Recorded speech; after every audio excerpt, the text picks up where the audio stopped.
President Trump made a surprise visit to a U.S. Park Police facility in Washington, D.C. yesterday to meet with law enforcement and National Guard troops patrolling the area. The president thanked the officers and praised the work they are doing amid the government's federal takeover of the nation's capital. Trump also suggested that he would expand that effort to other cities. Well, I just want to thank everybody very much for being here. I wanted to do this. We've had some incredible results. The results have come out, and it's like a different place. It's like a different city. It's the capital. It's going to be the best in the world. To me, I feel very safe now, and I'm hearing people are very safe, but I know within 2 weeks it's going to be, Pam, it's going to be at a level that's even far superior. We're not playing games. We're going to make it safe. And we're going to then go on to other places. But we're going to stay here for a while. We want to make this absolutely perfect. It's our capital. The president's visit comes just one day after Vice President J.D. Vance made a similar stop to thank officers. He encountered some hecklers. Both Defense Secretary Pete Hegseth and Deputy Chief of Staff Stephen Miller also attended yesterday's meet and greet with the president. Joining us now, Democratic Senator Amy Klobuchar of Minnesota. She serves on the Judiciary and Rules Committees. Thank you, Senator, for being here. So let's start there with the president. The show of force yesterday in the nation's capital. He does have, because it is the nation's capital, he has more leeway there, more authority than he would in other cities if he does try to expand the effort. What is your sense there as to the impact it's having on Washington, D.C., a city, of course, you know well, but what might happen if he tries to take it elsewhere? You look at what the role of the National Guard is. It has international purposes in wartime, but it also has domestic purposes, and that tends to be, in states like mine, helping out with fires, helping out with floods, and helping out when there's major events like, say, the inauguration or the insurrection at the Capitol. This is not a long-term strategy at all. And I think from my perspective, if he wants to help Washington, D.C., then why did the Republicans cut $1 billion from the funding that would have gone to their law enforcement? If he wants to do something about this, why is he just talking about putting, as he did yesterday, grass in their parks to make it look like his golf courses? I believe that's what he said. And to me, that's just the ultimate in shock and awe. I have long led the cops' reauthorization bill. Claire's familiar with this, to help local communities with funding. My answer is help fund the police and the local control of the police and not use the military in this way. So, Amy, you know, one of the things he said yesterday, which I know is a quote you're going to use over and over again, is grass has a life. You know, this is how serious this guy is. By the way, it's great to see you. Let's talk a little bit from a prosecutor's perspective about what's going on in Washington. I'm trying to look at the data, which is very, as you know, they manipulate data like other people get dressed in the morning. And they are going to try to manipulate this data to make it look like this has had a huge impact. When I look at what they've put out, I see the vast majority of the arrests have been immigration or a category called other. And you and I both know what other is. Other is low-level petty crimes that typically get clogged up in a system, frankly, especially in Washington, where they don't have enough prosecutors and they don't have enough judges because of what the Republicans have done with their funding. I noticed that out of 300 and almost 400 arrests, 2 of them were for homicide. So talk a little bit about the pulling of resources from DEA and from the FBI to do these low-level car stops and to do these photo ops, and what impact that has on actual serious crime in the district when those resources are busy putting on a show for Trump as opposed to investigating the drug cartels that in this country are largely responsible for most of the violence in urban areas. Yeah, exactly. And so, to me, what you need to do is make sure that you have funded local law enforcement, and D.C. has always suffered from this because it is controlled, its funding, by Congress. And so what we should be doing here is helping them on that front while not taking away the resources that we need to do these major investigations, as you note, of drug cartels, of gun trafficking, of what we see in terms of the fentanyl epidemic. meth, which has come back, roaring back.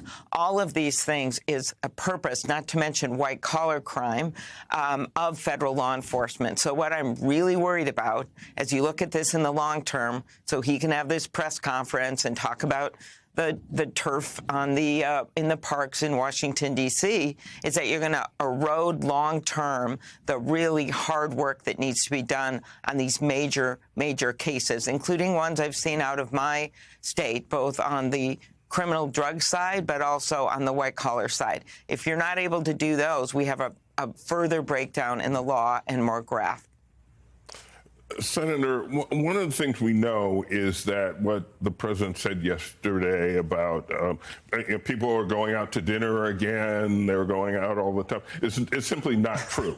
The opposite is true. Every restaurant is reporting reservations way down, so that person, I think it probably apocryphal, who he described, who went out 4 times in a row, is because that person could get a reservation anywhere they wanted because nobody else is going out. Do you have a sense, a guess of how long this will go on, and because that will have to do with what sort of long-term impact it has on nightlife and crime and quality of life in the district?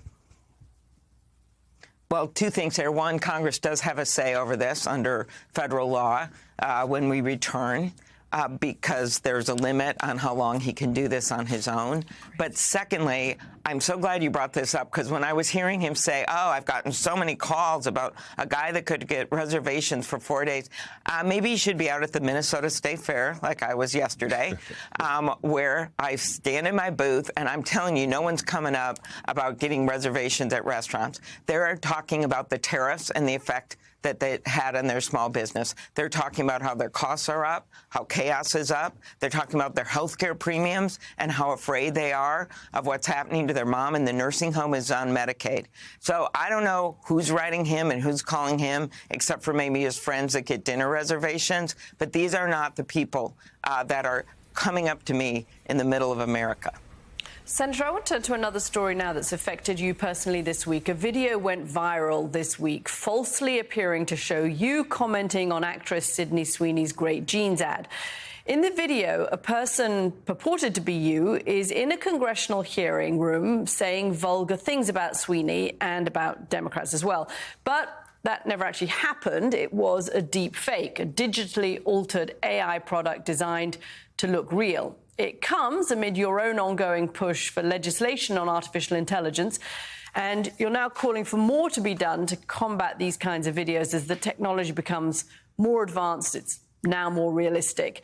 You also wrote a guest essay about all of this for the New York Times titled "What I Didn't Say About Sydney Sweeney." We're not going to show the video. It is a deep fake. It never actually happened. We're not going to hear the audio of it either.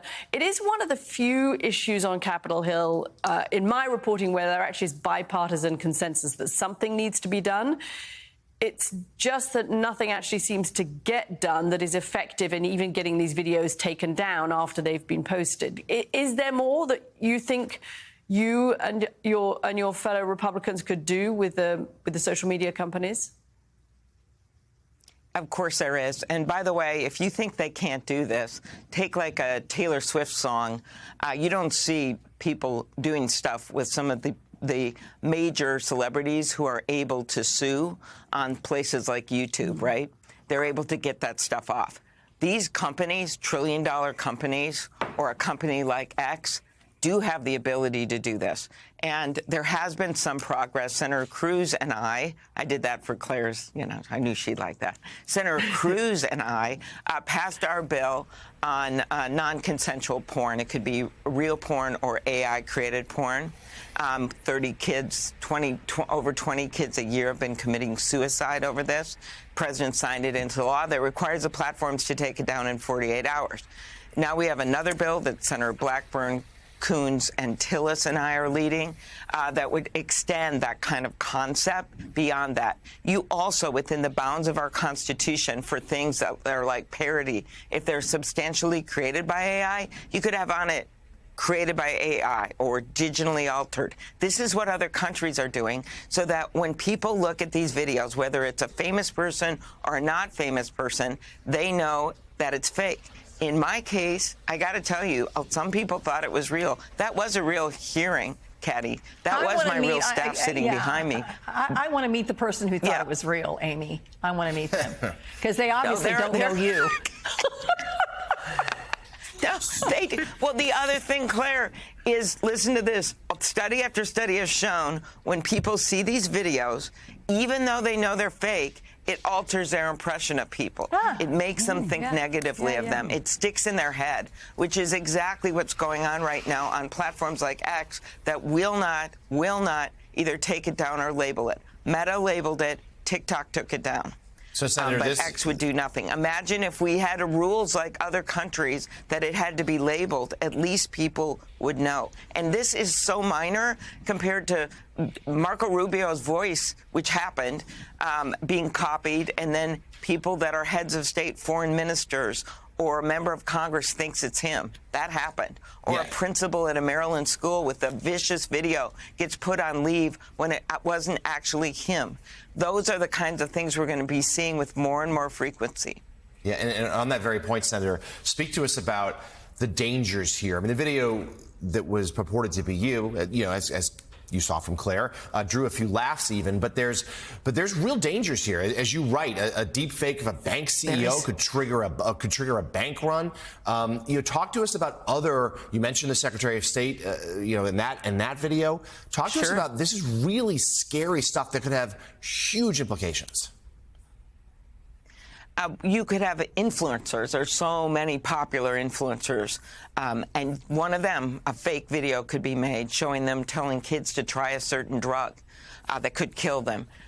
Presidents, heads of state, we're showing them trying to launch a war, and then others reply to that or launch a war themselves. Those are the kinds of things we'll see. There's this old saying that, as a lie circulates the world, the truth is still putting on its shoes. In this modern day, the lie is ending in millions of phones, landing in millions of phones, while the truth is still stuck on a landline.